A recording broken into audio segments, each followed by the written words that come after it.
waits in silence. Hello there. Bountiful here. And strikes without warning. In the bar. At my house. It's the Holocaust flat bar. It inhabits its prey, like a silent time bomb waiting to explode. Get all clean. Sitting in it. Get all soapy. Get all clean. Get all soapy. Get all clean. Get all soapy. Would you like to hear my remix? Get all clean. Sitting in it. Get all soapy. Get all clean. Sitting in it. Get all soapy. Bountiful here. Hey, hold this map. Bountiful here. Hey, hold this map. Get sound. Get sound. Get sound. Get sound. Get sound. Get sound. Amazing. Yeah.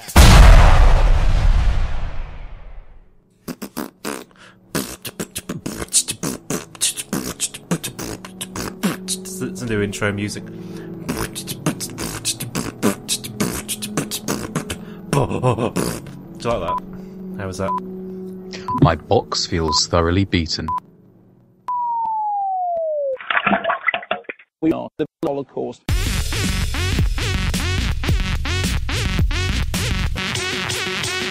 Oh yeah. It's time to party. Something happened this week in the world of technology and video games. Did it really? Yeah. I wasn't quite sure what happened, if anything happened at all, but did you hear about it? I presume you're talking about the big Microsoft reveal! The Microsoft reveal in the Glastonbury dance tent. That's right. Yes. You have me at a disadvantage because this happened yesterday as we're recording it now. And yesterday, for no reason on earth I can figure out, I got hypothermia.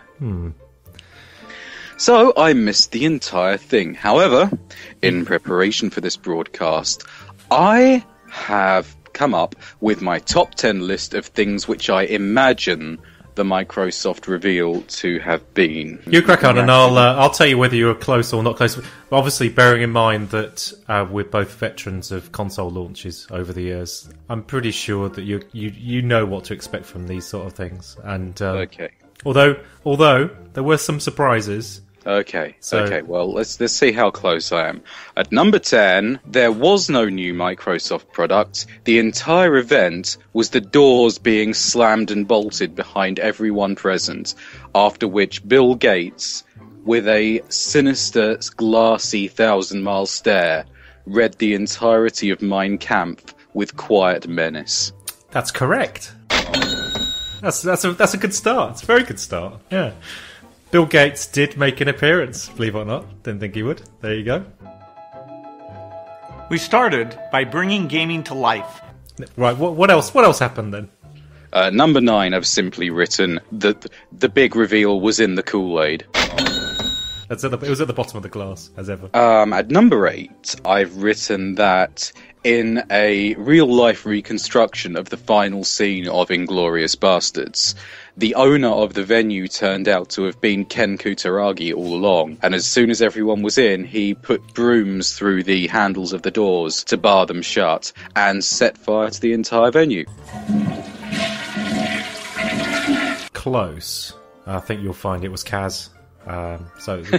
Close, but no cigar, as they say. Okay, number 7 on my list. The terms of service for the new incarnation of Xbox Live will have been replaced by the entirety of Bill Gates' autobiography, and the only way to get to use the new Xbox Live is to read it and check a box at the end of all 750 pages, which just says, I agree. You're close. But there's a few inaccuracies. The big one being that the only way of reading the entire terms and conditions is by buying Google Glass and having it on permanently scrolling for 48 days. Devil's in the detail. Number 6 on my list. The new Xbox will have Kinect integrated, and the only way to get an account will be to kneel in front of your console on camera, admit that Deadly Premonition was great, say sorry like you really mean it, and maybe cry a bit. That's also correct. This is a phenomenal series of guesses. You missed out the bit where you've got to be eating crisps while you do it as well. At number 5 on my list of guesses is that the first time you try to do something with an Xbox New which violates the terms of service, it will send you a warning. The second time you try to violate the terms of service, it will simply flash up a photograph of Steve Jobs' face, framed in red, with the text, "That's two, you do not want a third strike." I think I missed that bit. I think I was in the toilet. But it probably happened. Number 4, the big reveal was a declaration of going into administration. Satire. What's the next one? Number 3 on the list is that Microsoft is appointing Cliffy B as their new head of PR, and that the console war will be decided in a sumo match between him and Reggie. That did not happen last night. If it had, I don't think the reception would have been quite as muted. Number 2, I've simply written, "There's a man in it." Inside. Yeah. Well...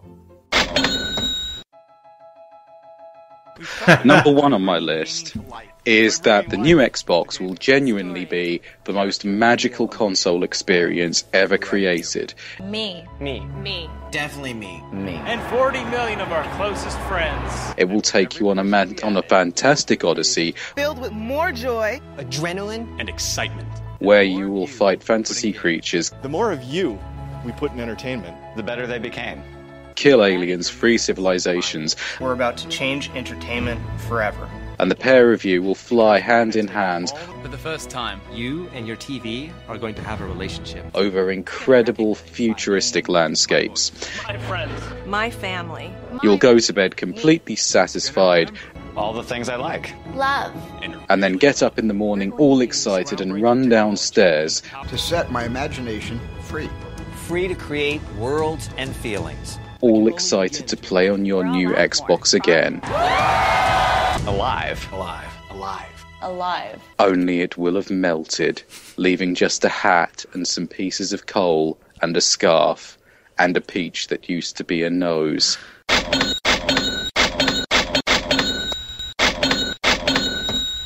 You have done well there, sir. Yeah, let's start with the basics. What's it called? I don't know. Xbox thingy.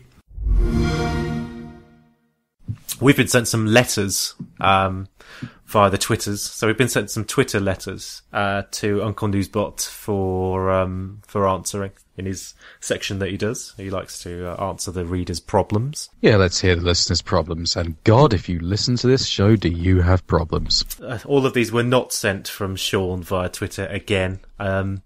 Honestly, and he also added, Feel free to make up names for these people too. Winky smiley face. That's a little bit like going to the STD clinic and saying, "Hi, my mate has herpes. Have you got any cream for my mate?"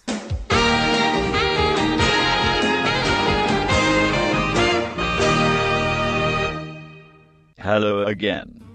Uncle Newsbot here. Back again to save this shower of shit podcast from an early internet grave. Let us get cracking with the first problem. Hurry now. I have got bitches to give a deep defragging to in 30 minutes. We would not want them going cold on me. Uncle Newsbot, I don't seem to have enough time in my life. Full-time job, married with 2 kids, house to clean, all the usual stuff. Do you think quitting my job and selling cannabis would provide me the income I need, as well as affording me more free time for hobbies? If by hobby you mean playing Call of Duty while toking on a fatty boom batty, then it appears you could kill 2 birds with 1 stone. Ditch the job, lock the family in the basement and start getting your fingers green. Take a crash course in hydroponics, install extractors, light ingots and make an indoor potting shed. Within 6 weeks you'll have enough skunky, funky, smelly green shit to pacify half of Peterborough. Quality control is most important. Remember to test your product regularly before shipping it from market. and test it thoroughly. Bonfire the lot and pump the fumes into the basement. If the screaming stops in less than 3 minutes, then your business venture is ready to rock and roll. So sort of like Breaking Sad. Here's another one for you. Drinker Newsbot. My car is worth increasingly less, but the MOT is costing more and more. In these tight financial times, I don't have a great deal of money for replacing my vehicle. I feel like I'm throwing money away. What can I do? Sell the car and replace it with a copy of Need for Speed. Thank you for your letter, Sean. In these times of austerity, it is always the hard-working families such as yours which are hit the hardest. And this is for a good fucking reason. Have you taken a good look at yourself recently? At least lose the cap. You are really letting the side down. Take your car, for example. Tasteful it is not. Classy it is not. You, sir, are driving a wheelshed pulled straight from an 8-year-old retard sketchbook. Want to save money? Start by removing the baked bean can exhaust. You would get a couple of quid for that in scrap metal. Then remove the fucking subwoofer from the boot. You will need to free the space for all the fucking sprogs you and your wife are no doubt shitting out on a yearly basis just for the benefits. This exercise will also reduce weight and therefore improve fuel consumption. While you are at it, why not get your lard ass down the park and sweat off a few pounds all in the name of fuel efficiency? Lose a pound, save a pound, you red-faced, wobbly pork sod chav. This is right up your street, Dalek. Dear News, how is it possible that in Asda a 1 litre bottle of gin is cheaper than a 70 centilitre bottle? They're having a laugh, aren't they? Thanks for the problem, Sean. Before I answer, I have one question for you. Are you fucking pissed? Get this cunt off my fucking show and get me some real problems. Last time they thought I was games master. Now I get problems lifted straight from the letters page of the Sunday Sport. Christ. Can he read? Well, there you have it. Join us next time for more of your problems solved by Uncle Newsbot. Send your problems to us via Twitter, Facebook, or the website. Goodbye.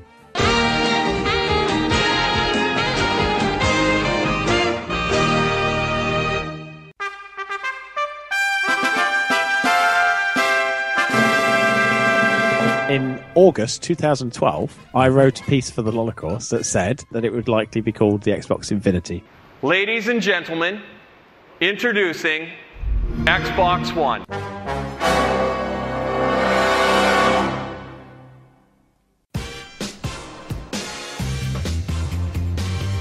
Crushingly disappointing Snacks America special. So yes, once I rocked up in DC, I started looking for things which are either a bit unusual or basic American cultural touchstones that we don't get in the UK because we're gay and we're not allowed them.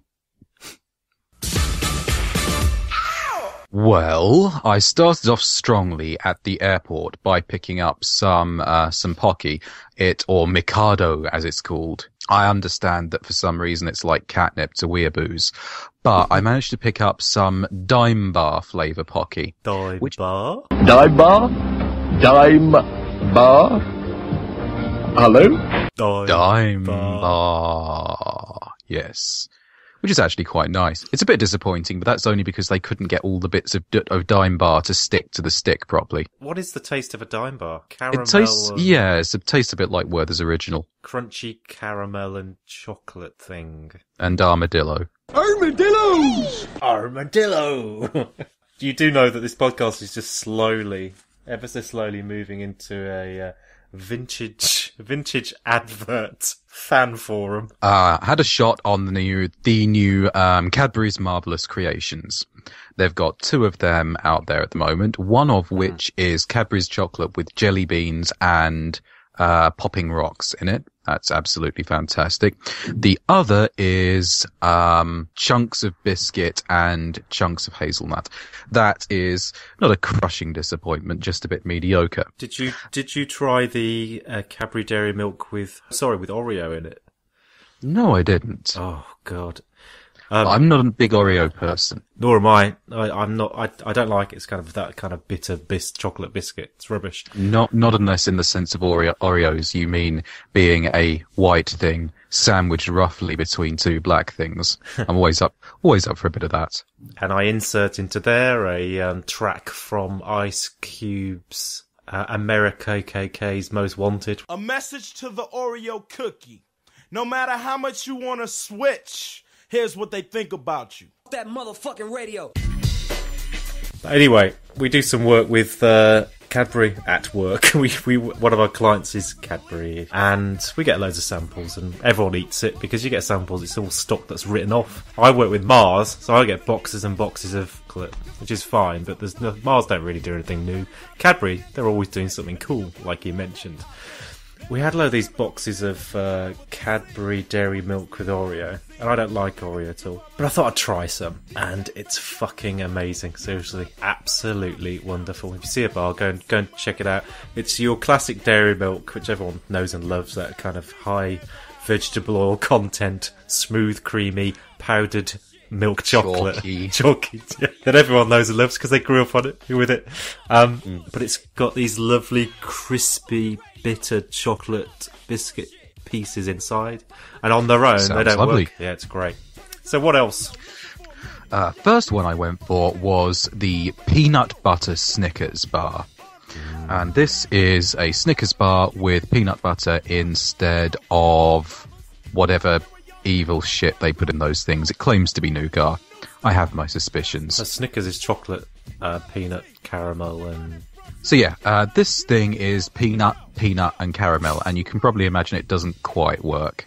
Let's send you loopy. I'm gonna stick to Cadbury's Boost on that score, I think, because the caramel of a Snickers is just not substantial enough to hold the whole thing together. Moving on, I've had a Baby Ruth, which everybody who grew up in the 80s will know is the only thing that can stay the wrath of sloth from the Goonies. I always make sure I have a Baby Ruth before we record, just so I don't need to nip off, break conversation. Oh, can you get them in London then? I was talking about taking a shit. Baby Ruths are fucking lovely.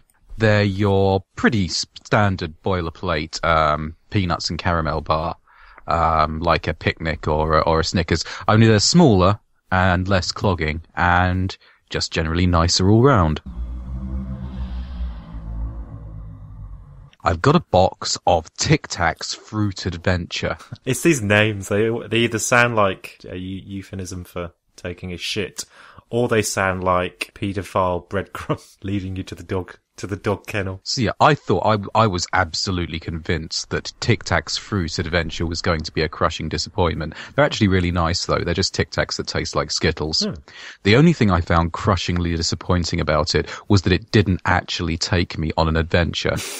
And I like going on an adventure with my sweets. Oh yeah, I found some new Skittles. They're called Skittles Riddles. They're basically normal Skittles, only with the colours switched around.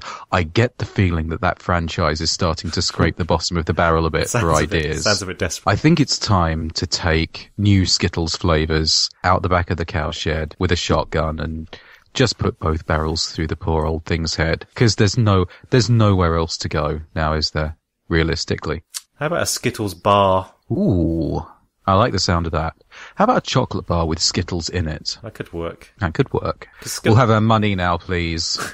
Mars, or whoever makes them. Cha-ching. Moving on from the chocolate and the candy, I've got some cereal. I've got a box of Captain Crunch. Ha-ha! And a box of Fruity Pebbles. Ha-ha! Fruity Pebbles? Fruity Pebbles. What be this treasure, landlubber? Well, we'll move on to the witchery this is Fruity Pebbles in a minute. But first I'll deal quickly with Captain Crunch. I had some Fruity Pebbles before I started recording. Don't want to break up the conversation. No, this isn't Joystick Discharge. Nor is it Piratey Bob. It's Piratey Discharge. PirateyDischarge.tumblr.com. Yeah, Captain Crunch, have you ever had Kellogg's Corn Pops? Not for a while. They're sort of like a frightening weaponized version of Kellogg's Corn Pops. Yeah. They taste like popcorn, only they taste properly intensely, like really, really intensely of buttery, caramelly, salty type shit. So sticking to the back of your throat taste that doesn't go away for 4 hours, sort of. Yeah. Corn Pops, they sort of taste a bit like popcorn if you eat enough of them. Captain Crunch, the first spoonful gets in your mouth and you want more. This first spoonful gets in your mouth. You always want more with Captain Crunch. Mm-hmm. So yeah, I think I'm definitely going to eat the box of that. Now, Fruity Pebbles are a bit of an institution. You know how, for some ungodly reason, every single cereal advert ever has to be about somebody trying to steal the motherfucking cereal. Oh no, someone nicked the cereal. Aye, it was me. I'm not going to keep doing this. Well, Fruity Pebbles is sort of regarded as the grandfather of that cereal advert genre, because for reasons which will forever remain obscure to popular culture, it's about Barney Rubble trying to steal cereal from Fred Flintstone. And there's... I thought Barney was always just trying to steal Fred's wife. Well, yeah, there's that, but there's an extra creepy element to this, because it's talking about trying to have Fred's Pebbles. Which, if you don't remember the show, those of you listening at home, Pebbles was Fred's daughter. Watch me trick Fred. The Changer Rearranger. My Robosaurus can't change without Fruity Pebbles. Okay. A powerful team of fruity flavors. Barney! Some things never change. Post Fruity Pebbles cereal, part of this complete breakfast. I'm hiding my Pebbles so Barney won't get them. Not Pebbles. Yeah, Fred. You always get people like that, don't you? Where you've got a middle class guy, bit of a midlife crisis. He's always had that friend from school, Barney in this case, who he's just kept around, even though Barney's plainly retarded, probably on the dole. Just kind of kept him around because it makes Fred feel better about himself because there's a proper retard living next door. A bit of a bonus for those of you listening at home. If you can find it on YouTube, have a look for the Robot Chicken Fruity Pebbles sketch, because it features Barney finally snapping and he's chopping up Fred's body, going, "God damn it, Fred! All I wanted was a bowl of your motherfucking cereal." What they are is Rice Krispies, but each of them is dyed the most vivid and horrific colour of the rainbow you could imagine. If you were to recreate the final scene of Fargo, but instead of feeding a human body into the wood chipper, you were to feed a crate of My Little Pony toys, then the resultant spray of Technicolor shredded pieces that came out of the other end would look like Fruity Pebbles. Straight away, your retinas will detect the presence of a formidable enemy. When you pour milk on them, they smell like opening a packet of Haribo. When Ronald McDonald was gunned down in a terrible street battle in South Central Los Angeles in 1984, when he went through autopsy, they opened him up, and inside they found he was completely made of Fruity Pebbles. I imagine him that they might come out of him when he threw up, or possibly when he had diarrhea. That's when I was going to. Well, not diarrhea, but a bit of Bombay mix, shitterish, all sorts. Kind of hangover shit, kind of quality. Yeah. When you put the fucking things in your mouth, Jesus Christ, you will go fucked. It explains a lot about America's culture that these are given to children as a nutritious treat. Honestly, you couldn't go to school hopped up on a bowl of these. You would shoot everybody. We'll end up with drinks, I think. I've got two of the most notoriously unpleasant American drinks here, and the first one is Kool-Aid. Oh. which has the distinction of being not only an unpleasant drink, but a murder weapon, the murder weapon in the Jonestown Massacre. Now then, it comes in a Capri Sun style pouch, the particular incarnation of Kool-Aid that I've got, although you can also make it up with tap water, but instead of being a cordial, it comes in a powder, which is just slightly wrong and scary straight off the bat. When you drink it, the taste is... Well, when I was very young, I had this brief period experimenting, mixing everything in my grandma's cupboard together to see if I could make my own drinks. And one of my experiments was leaving a packet of opal fruits, as they were then called, simpler times, in a glass of water for ages to see if they dissolve. And I'd have opal fruit drink, essentially. Of course, I got bored and couldn't be bothered to wait for them to properly dissolve. So I drank the water, and it tasted of faintly starbursty water. And that's what Kool-Aid tastes like. Hey kids! Why not recreate your own Jonestown Massacre by grabbing some Kool-Aid, dropping in some Fruity Pebbles, pretending it's Valium and chloral fucking hydrate, and let's all have a fucking fun party. Yay! Now, the interesting thing about Kool-Aid is you're just prepared to write that off as something to tick off the bucket list and move on with your life. And then something happens in your mouth. It's very, very difficult to quantify. It's like something has been in your mouth. There has been a presence, a visitation. It's like when you walk into a room where somebody's been murdered or in which your parents have just fucked. It's like you can just feel that something is a bit off. Nothing quantifiable physically, but you just feel bad and wrong and you've got to get out. There's a brackish electricity to it. And that's what the inside of your mouth feels like. And, sure enough, I had another 10 pouches of it, and the same thing happened every single time. The other drink that I have here is Four Loko. Have you ever heard of this one? No, tell me about it. Four Loko is banned at several campuses across America, so you've got into the good shit straight away. We all know it's only fun when someone loses an eye. That's right. My arches. Four Loko is described on the can as malted beverage with flavouring. You know the really nasty end of the beer market, your Tennant Super, your Carlsberg Special Brew? Well, imagine that chemical aftersting. Being the drink. But with none of the actual benefit of the pleasant beery taste. And you cross that with the really, really strong sour fizzy sweets that you get from the candy ghetto. Like your sour melons and your cola bottles that have a health warning on them. Imagine that recoil that goes on in your mouth when you put one of those in your mouth, but without the pleasant taste of the sweet. And that is sort of like what Four Loko does for you. It tastes like candy, it's 12% alcohol, and it comes in litre cans. Sheesh. So basically, you end up in a situation where you have just drunk essentially a litre of wine and you're looking at the second can contemplating having another one as if it were a glass of beer. The Scotsman in me is crying out for a piece of that ass. I have been shitting through the eye of a needle all day. What, really? What, really? Yeah, didn't even splash the sides. Been shitting Ronald McDonald's Fruity Pebbles all day. And that is my stateside crushingly disappointing snacks, none of which were actually crushingly disappointing.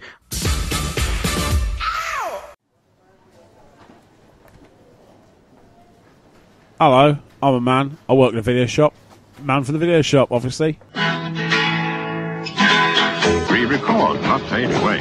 Re-record, not fade away. Re-record, not fade away. Now, honesty is a tricky card to play when you work in a video shop. You see, when a bloke comes to the counter with a movie rental, it is essentially my job to sell that rental to him, to possibly upsell a few other films and snacks with it, but essentially it's my job to make any movie sound appealing. The Phantom Menace and the subsequent two movies. After all, why stock bad films? The obvious answer is studio insistence, obviously. The answer, of course, is no such thing as a bad film, not really. My specific criteria for what makes a film great will obviously differ wildly to the person who owns every last Steven Seagal film and enjoyed them all, yes, even Into the Sun. Some people have a taste for the cult movie, a vague description usually pinned to low-budget offerings that gain inexplicable popularity. The Phantom Menace. Usually via universities. The cult movie tag is now used by studios and distributors distributors to sell a movie that may in many ways be paper-light and useless. The Phantom Menace. The new cult movie sensation. Well, no, you don't get new cult movies. You get movies that become cult movies.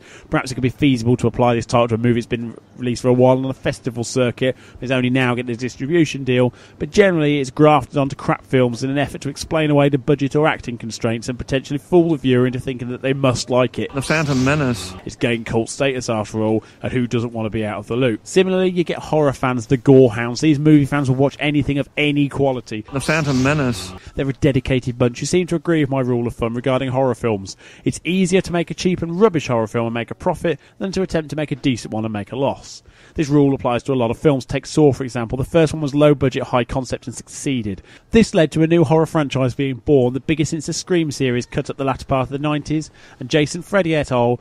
Hung up their masks, gloves and weaponry. The one consistent item of stock that we get in a shop is horror. Not great horror, as I previously stated, but horror of some kind. Whether it's Husk, Wake Wood or Stuck, there's always something new, almost weekly, and it always rents well. Now, I like a horror film, but I can recognise the dubious quality. So what do you say to a middle-of-the-road customer who presents you with a decidedly average film? The Phantom Menace. I now go with honesty. If I haven't seen it, and that's a rare occurrence, I'll state as a fact and pass on any information I know about the film.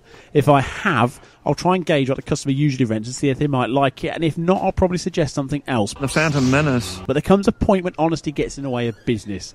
The movie that tested that most recently was the Keith Lemon movie. Not once have I wanted to take stock out of a delivery box and just put it straight into the bin as much as I did. Garish blue and yellow case entered our shop, but it was stock. And let's be fair, Keith Lemon is a phenomenon in itself. It cannot be ignored. I've tried, I assure you. So on the shelf it went, and within a week it hadn't really rented. People pointed at it and laughed, but no one would rent it. Was it a taste thing, a self-respect thing? Was no one brave enough to publicly rent the film? We've been faced with a movie equivalent of Razzle. Seems so. Until the day a 30-something-year-old bloke, and I mean a bloke, the sort who could fix a car while ogling a neighbour's teenage daughter and still find time to scratch his groin very noticeably, brought it to the counter and asked what I thought of it. I was honest. I explained I hadn't watched it, so I'm not really a fan, but I appreciate his feedback when he brought it back. His reply was, well, my missus likes him, so I think I might get a blowjob if I rented it. Not my words. The words of a genius if there ever were one. Prepared to take one for the team and then get one in return. Obviously I wasn't expecting the feedback I got the next day. Yup, 3 times. Do you have it for sale? We did. I sold it. Never used his tip to rent it out to anyone else though. Conversely, it's barely rented ever since. Perhaps he should work on the re-release, give him a quote for the sleeve art. But there's the thing. We stock hundreds of different titles and each one's been rented at some point by people who've enjoyed them. You can't assume taste just as you can't force people to take the films that you love. The quicker you realise, the happier you'll be in a high-octane world of video rental, but honestly helps. Tell a customer a film isn't great and they'll ask you again next time. Tell them they'll love the new rom-com on the shelf and you'll probably not get asked for an opinion ever again. Don't underestimate the value of customer interaction. It's a source of good revenue streams, but more importantly it helps you and they remain people. They're not customers pumping along to the beat of the consumer drum, and I'm more than a corporate drone handed over shiny discs of dubious entertainment quality. Banner is great and so are most of the customers. The fact majority are awesome and represent the only reason I work here in the first place. I'm off. I'll see you next time. Re-record, not fade away. Re-record, not fade away. Re-record, not fade away. The Phantom Menace.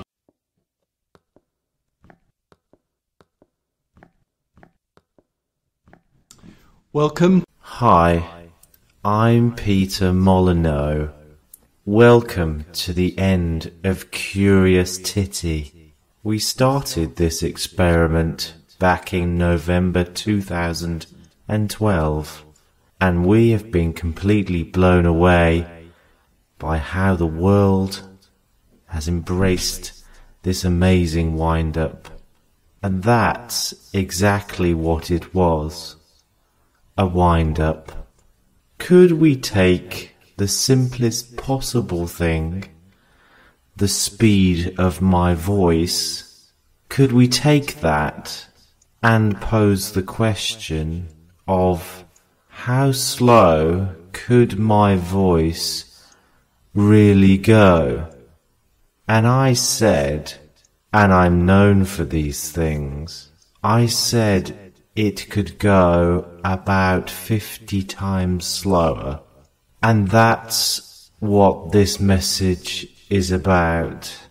Billions of dreams have been destroyed over 150 days. After 4 million people have fallen for our thinly veiled marketing campaign, and after hosting tens of thousands of simultaneous WTFs, we have reached the end. How could anything be worth all that effort? How can anything be worth all that effort? And one lucky person has reaped the rewards of their hard efforts.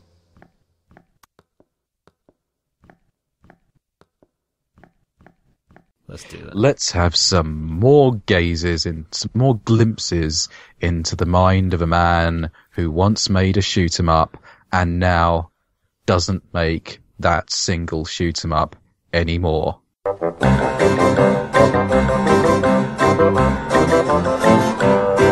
Right, here's what Cliffy B has been up to this week.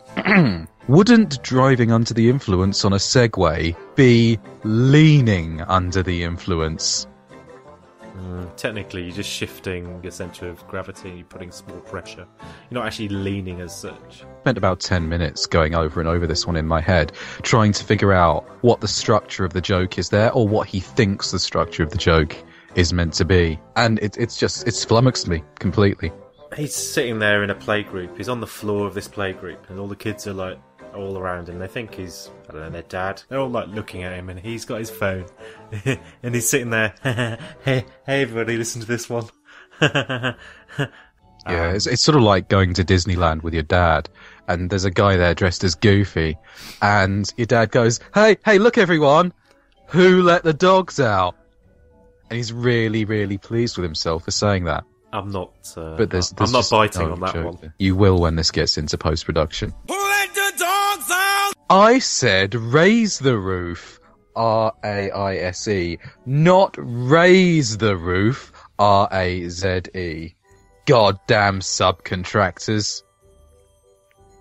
Well, the subcontractors just pyromaniacs. I don't know what. Again, I'm not sure. I'm not sure whether he had an idea for a joke and it just wandered away with him. This is. I Has he got any followers? Because this is the sort of thing you shout. Yeah, you shout to yourself on Twitter. Followers. Hey, Twitter! Listen to this. Raise. See what I did there with a bit of wordplay. He seems to be trying to do some sort of Faulty Towers, Mr. O'Reilly style joke there. But did you know that if you go to Cliffy B's Twitter account on your handheld device, and you go to his profile, and you swipe from right to left to go to the biog page, it just says the words, "Please kill me." Here's another one. My favourite hobby is to add my neighbour's wireless printer to my PC and print a document that says, "I'm inside your house and coming for you." And the funny thing here is that one of his little sycophant followers... You just said, and the funny thing here, so this is going to be a first for a Cliffy B tweet. One of his little sycophant followers has reply tweeted to him, "Oh yeah, like someone as rich as you still has neighbours." And Cliffy gets angry at that, and he replies, "Oh yeah, because the first thing people do when they get money is instantly buy their own private island." Where did that come from, Cliffy? The guy was being nice to you. The guy was sucking up to you. And you put him in his place.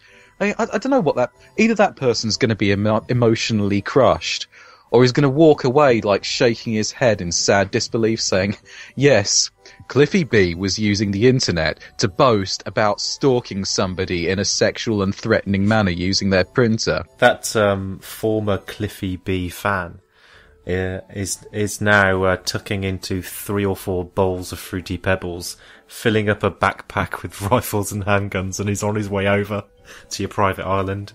Not sure if beating my wife makes me feel smart or old. Well, he's actually talking about beating her at a board game. He was playing You Don't Know Jack with his wife. But the thing about Cliffy's tweets is that you're never sure whether there's a sly element of crying out for help there.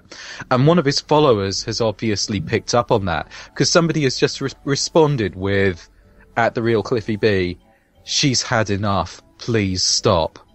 Yeah, I mean, I don't know. I was going to make a joke about Cliffy B's wife being a mentally disabled paraplegic, but that's your job. Okay, 3-word tweet. No capitalisation, no punctuation. Something game related. God. You're right about Cliffy B's timeline. Here's one more for the vaults. Roman Polanski sodomizes a 13-year-old girl. Chris Brown beats up Rihanna. Gaming's biggest bad guy? Phil Fish. #perspective. That's great. A bit of commentary there from the man in the know. Cliffy, can I produce your games, please? Will work for food. Will work for blowjobs. Will blowjob for food. From his island. Will offer my wife as a doorstop.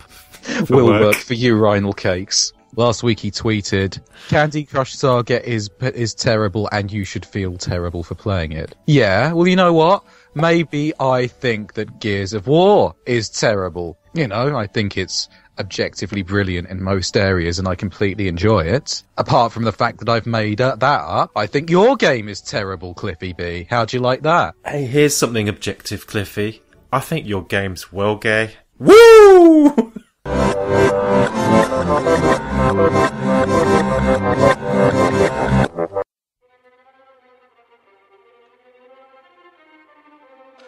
Memo to everybody who's got Raptor hooked up to their Twitter or Facebook. Fucking cut that shit out now. I couldn't agree more. Penalties will be devised and enforced. Hey, Dalek, do you want to play Candy Crush Saga? Hey, Bancy, do you want to play Candy Crush Saga? Hey, Hulk, do you want to play Candy Crush Saga? Hey, Dalek, do you want to play Candy Crush Saga? I'm playing Candy Crush Saga. Sorry, I was just reading all the invites that are on my fucking Facebook feed. Hey, I tell you who doesn't like Candy Crush Saga. Me. Cliffy B. Sex talks about apps. I'm a big fan of duel games. I've got a long and deep and rich history about tile matching games, and I'm known for having the 11th highest score on Zookeeper Time Attack in the world at one point on DS. I'd just like to share that with you. Slap myself on the back.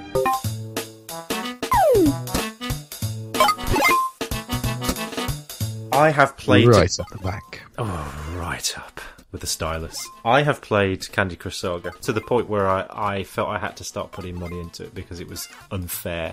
And there's a few things that are broken about it. It is a wonderful, beautifully polished game, but it is broken. The argument is, well, okay, it's free, and if you get through to like level 70 and then have to pay to increase your power on a certain level, then surely that's fair enough. So that's what happened. I got to a point where I could go no further without having to spend money on the game, and I felt that it wasn't down to my lack of skill. I have a co-worker called Sarah who complains bitterly about Candy Crush Saga. She's on like level 80, but she's still complaining about it, saying, "It's a con! They say it's free to download, but then they want 69p for the next level."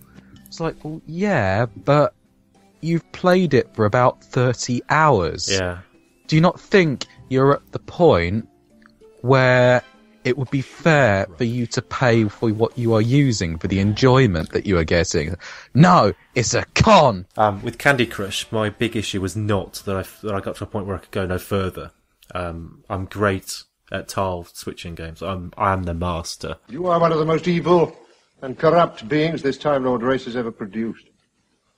Your crimes are without number, and your villainy without end. The user interface is broken, and the big issue is tile switching mid-combo, and you can't, or you couldn't, whether there's an update now, you couldn't tile switch mid-combination, so as tiles are falling, you couldn't tile switch and get them in position to then build up your combo. You could only switch tiles which are static. But Duel Mania, that's not broken. And that's the daddy. So all you bastards playing Candy Crush need to get off that shit. And get on to You need to stop Jewelmania. doing that because that's giving me an identity crisis. Sex talks about apps. Uh-huh.